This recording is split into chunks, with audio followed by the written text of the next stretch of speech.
ये एक पिता की चिट्ठी है अपने बच्चों के लिए। मेरे प्यारे बच्चों, तुम अगर कभी मुझे थका हुआ देखो, मेरे चेहरे पर कभी बुरे वक्त की लकीरें देखो, मेरे कदमों में धीमापन देखो, तो मुझ पर तरस मत खाना। हाँ, मैं झुका हुआ दिख सकता हूं, लेकिन याद रखना, मैं टूटा नहीं हूं। मेरी पीठ पर सिर्फ जिम्मेदारियां हैं, और जिस दिन ये जिम्मेदारियां अपने मुकाम तक पहुंच जाएंगी, जिस दिन तुम्हारे सपनों को मैं अपने पैरों पर खड़ा देख लूंगा, उस दिन मैं फिर से उसी तरह तनकर खड़ा हो जाऊंगा जैसे आंधी के बाद कोई पुराना बरगद खड़ा हो जाता है।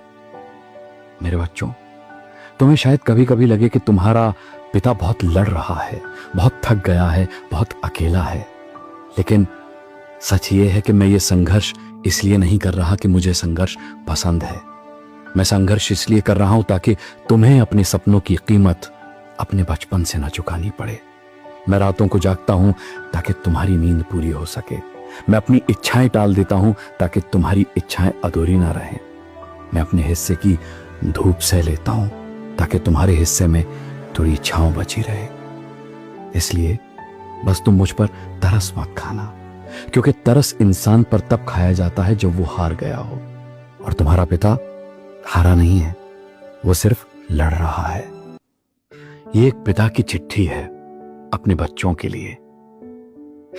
मेरे प्यारे बच्चों, तुम अगर कभी मुझे थका हुआ देखो, मेरे चेहरे पर कभी बुरे वक्त की लकीरें देखो, मेरे कदमों में धीमापन देखो, तो मुझ पर तरस मत खाना। हाँ, मैं झुका हुआ दिख सकता हूं, लेकिन याद रखना, मैं टूटा नहीं हूं। मेरी पीठ पर सिर्फ जिम्मेदारियां हैं, और जिस दिन ये जिम्मेदारियां अपने मुकाम तक पहुंच जाएंगी, जिस दिन तुम्हारे सपनों को मैं अपने पैरों पर खड़ा देख लूंगा, उस दिन मैं फिर से उसी तरह तनकर खड़ा हो जाऊंगा जैसे आंधी के बाद कोई पुराना बरगद खड़ा हो जाता है। मेरे बच्चों, तुम्हें शायद कभी कभी लगे कि तुम्हारा पिता बहुत लड़ रहा है, बहुत थक गया है, बहुत अकेला है, लेकिन सच ये है कि मैं ये संघर्ष इसलिए नहीं कर रहा कि मुझे संघर्ष पसंद है। मैं संघर्ष इसलिए कर रहा हूं ताकि तुम्हें अपने सपनों की कीमत अपने बचपन से न चुकानी पड़े। मैं रातों को जागता हूं ताकि तुम्हारी नींद पूरी हो सके। मैं अपनी इच्छाएं टाल देता हूं ताकि तुम्हारी इच्छाएं अधूरी ना रहें।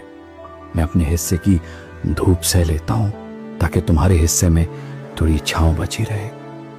इसलिए बस तुम मुझ पर तरस मत खाना, क्योंकि तरस इंसान पर तब खाया जाता है जब वो हार गया हो, और तुम्हारा पिता हारा नहीं है, वो सिर्फ लड़ रहा है।